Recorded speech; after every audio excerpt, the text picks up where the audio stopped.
Марва ТВ телекомпаниясы жана Мыктыбек Арстанбек сунуш кылат. Ыйман сабагы. Сабактын телевизиондук ыкмасын иштеп чыгаргандар. Койгон режиссеру жана оператору Эгнар Орозалиев. Монтаждын режиссеру жана технологиялык бөлүм Мурат Токтогазиевдики. Сценарийдин автору жана долбоордун продюсери Мыктыбек Арстанбек. Assalamu alaikum. Бүгүн дагы сиздер менен сабагыбызды буйрса, телекөрүүчүлөргө дагы, телевизордон көрүп отурган окуучуларга дагы бүгүнкү ыйман сабагыбызды адаттагыдай эле тил кесепеттеринен улантабыз. Биз айттык эле, тили жаман адам бир гана өзүнө эмес, өзүн курчап тургандарга да зыян алып келет дедик. Тили менен көптүн көңүлүн оорутат, туура эмес иштерди кылат, акыретине дагы көптөгөн кесепеттерди иштейт дедик. Жаман сөздөр деп биз айттык, өткөн сабактардын биринде керексиз сөздөрдү айттык, бирөөнүн көңүлүн ооруткан сөздөрдү айттык. Эми бүгүн биз сиздер менен мына ушул сөгүнүү жөнүндө сүйлөшөбүз. Сөгүү же сөгүнүү. Мухаммад саллаллаху алейхи ва саллям айтат: момун бирөөнү уят кылбайт, каргабайт, жана уят сөздөр менен сөгүнбөйт дейт. Момун дегенди биз айттык, бул ишенимдүү адам, мусулманды момун дейт. Жакшы адам, ыймандуу адам, момун. Момун бирөөнү уят кылбайт дейт, бирөөнү каргабайт, уят сөздөр менен сөгүнбөйт дейт. Жаман сөздөр менен сөгүнүүнүн айырмасын уятсыз сөздөрдүн аралашуусу менен белгилейт деп айттык. Эми уят сөздөр деп эмнени айтат? Уят сөздөрдүн алдында биз уят эмне экендигине көңүл буралы. Кудай Таалам адамды жараткандан соң эркек аял кылып жаратты, жана алардын ортосунда аврат деп коет. Уят жерлерди бекитти. Сенин мынау жериң уят, сенин мынау жериң уят. Эки бекитилген нерседен баштап адамдагы ошого тиешелүү болгон калым катнаштардын баардыгы уят, же болбосо өзгөчө башка бирөөлөргө тиешеси жок мамиле катары эсепке алынат. Мисалы, эркектин авраты анын уят жери тизе менен киндиктин ортосу дейт. Ушу тизе менен киндиктин ортосундагы бөлүктүн баардыгы башка бирөөгө көрсөтүлбөй турган. Башка бирөө көрсө уят деген бөлүктөр. Аялдын авраты дегенде, аялдын авраты башка бирөөгө, башка бирөөнү суктанта турган. Жачын никедеги аялы күйөөсү болбосо, башка бирөөнү суктанта турган ар бир бөлүгү уят дейт. Керек болсо, үнү да аврат дейт. Ошон үчүн аялдар намаз окуганда үнүн чыгарбай окуйт. Ошон үчүн күйөөсүнө, баласына, атасына, энесине, агасына сүйлөшү мүмкүн, башка бирөөлөргө кажети жок сүйлөгөн, бул да уят дейт. Демек, Кудай Таалам уят кылып берген нерселерди биз жаман сөздөргө аралаштырып колдонсок, демек бул сөгүнүү деп аталат. Түшүндүңүздөрбү? Уят сөздү жаман сөзгө аралаштыруу бул сөгүнүү. Жайында көрөсүздөр. Пляждарда канчалаган эркектер, канчалаган кыздар сөөлжандай болуп жатат пляжда. Жып-жылаңач. Да? Биз айтып атабыз, кыз баланын үнү дагы уят деп атабыз. Ал не только үнү, бир гана үн эмес. Бүт бар жылаңач. Эркектерди караңыздар. Биз айтып атабыз, тизеден киндикке чейин уят. Карасаң, атасы менен кызы деле күнгө күйүп жаткан болот да. Эмнеге бул туура эмес дейбиз? Себеби уят деген жерди, уят деген дененин бөлүгүн бирөөгө көрсөтүүнүн өзү уят. Бирөөгө ашкерелеп көрсөтүү уят. Күнөө. Ал эми бирөөнүкүн көрүп, бул да күнөө. Мына дептериңдин аркы бетин көрсөтсөң? Аркы бетин. Мына канчалаган дептерлер бар, стриптиз. Мына биз байкабай алып атабыз, бул норма деп атабыз. Бул кадимкидей эле бизге дептер, бирок сыртын эмне кылып атабыз, тамшанып карап атабыз. О, фигурасын карачы мына кыздардын, да? Жылаңач. Бул биздин караганыбыздын өзү күнөө. Караганыбыздын өзү уят. Бирөөнүн уятына кийлигишүү. Телевизорду койсоң, секс, эротика да? Biz az könüp dele kaldık bunu. Kadimki değil, ata-энелерибиз менен чогуу отуруп көрө беребиз го. Бул дагы эмне экен? Бул дагы эле ошондо уят нерсе, күнөө. Бирөөнүн эшигин шыкалап пайлагандай эле нерсе да. Бирөөнүн ортосунда мамилесин мынтип карайм, эмне кылып атат. Ошондой эле нерсе. Ошондой эле күнөө, ошондой эле туура эмес нерсе. Ал эми ошону сүрөттөп колдонуу сөз аркылуу бул сөгүнүү. Сөгүнүүнүн дагы бир жаман жери сөгүнүү аркылуу бирөөнүн көңүлүн оорутуп, бирөөнүн аброюна доо кетирет. Бул илдет каяктан келет? Бизди курчап турган айлана чөйрөдөн. Бизди курчап турган айлана чөйрө кимдер булар? Бизден улуулар, агалар, байкелер, достор. Керек болсо үйдө ата-энелерибиз да сөгүнөт, чынбы? Эми биз тазалык жөнүндө өткөн сабагыбызда айттык эле, тазалык дегенде тилдин тазалыгы дегенбиз. Демек тилдин тазалыгы деп мына ошо ооздогу уятсыз сөздүн жок экендигин айтат. Ошондой жаман Кудай Таалам өзү уят деп бекиткен жерди сен тамак жеген ооздуң менен кантип айтасың? Анан кийин ал сөздү айткандан кийин ал ооз менен кантип тамак жейсиң? Өзүңөр элестетип көргүлө, кандай оор нерсе бул? Сөгүнүү деген. Эмнеге колдонсок болбойт деген суроо туулушу мүмкүн. Ар бир адамдын дили жана ички сезими таза болуш үчүн тыюу салынган. Демек, биз айтып атабыз, момундар Аскат сөгүнбөйт дедик, а? Уят менен ыйман эжесиңди дейт, пайгамбар айтып атат. Эжесиңди дегенди билесиңер, э? Эжеңер каяка кетсе, силер да ошол жака барасыңар. Чынбы? Эжең барба деген нерсеге барбайсың, кылба дегенди кылбайсың, эжең кылып кой десе кыласың. Эми эже менен бир туугансыңар да, эжесиңди да. Эжесиңди деген бул укмуш мамиле.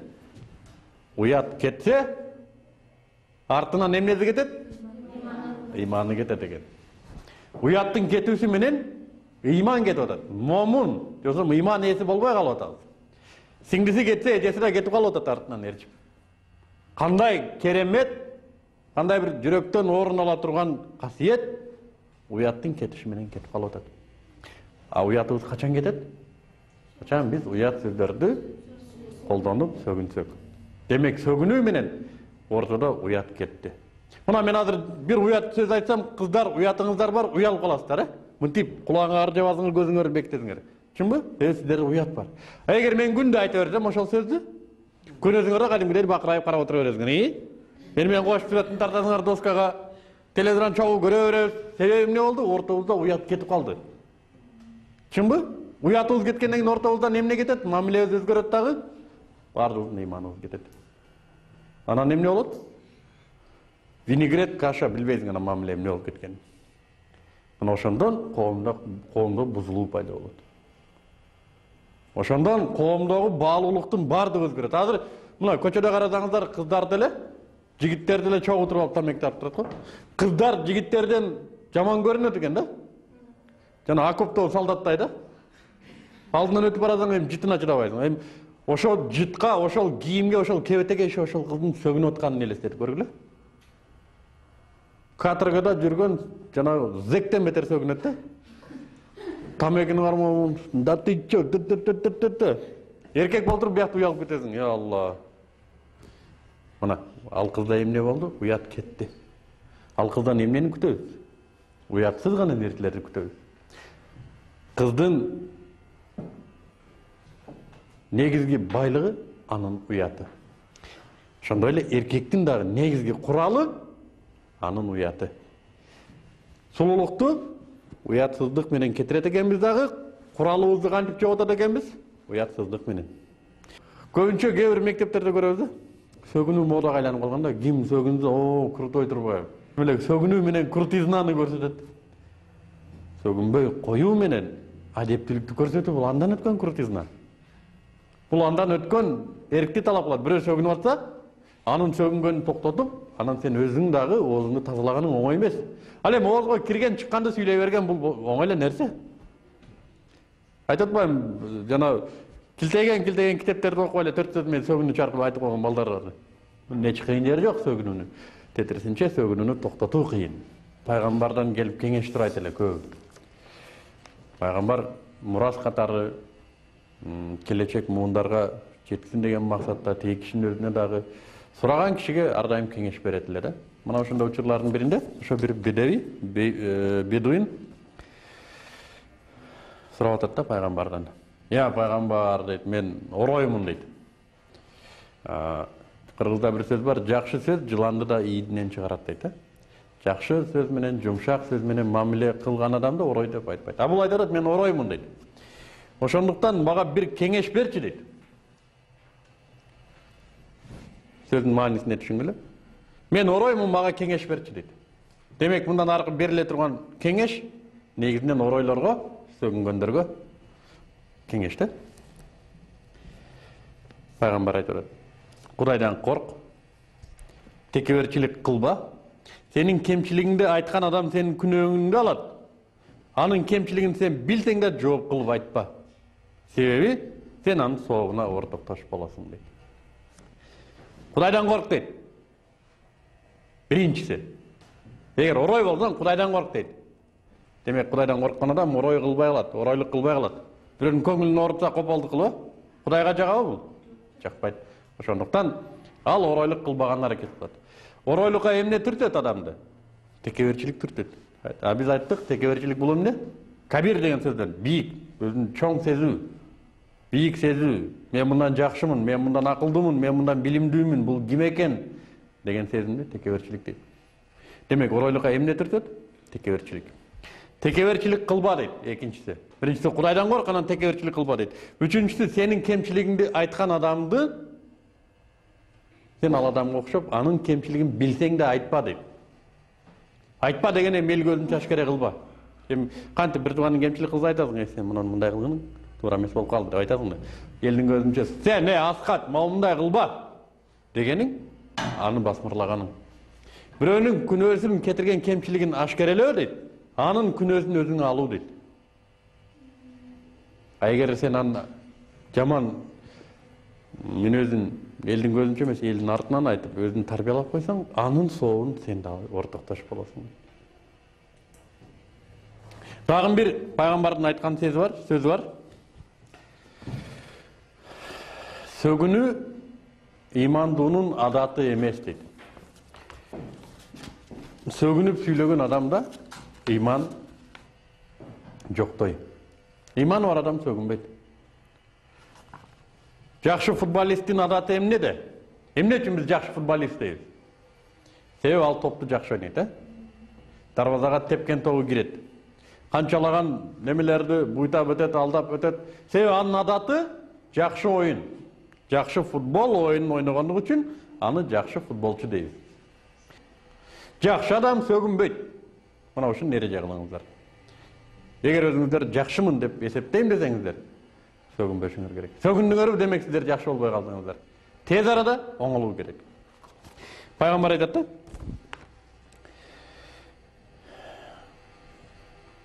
Уятсыздык дейт, тийген жерин булгайт дейт. Уятсыздык тийген жерин булгайт, уяттуулук тийген жерин кооздойт дейт. Уятсыздык менен жүргөн кишинин жүргөн жерин да булгайт дейт. Тийген жерин булгайт дейт.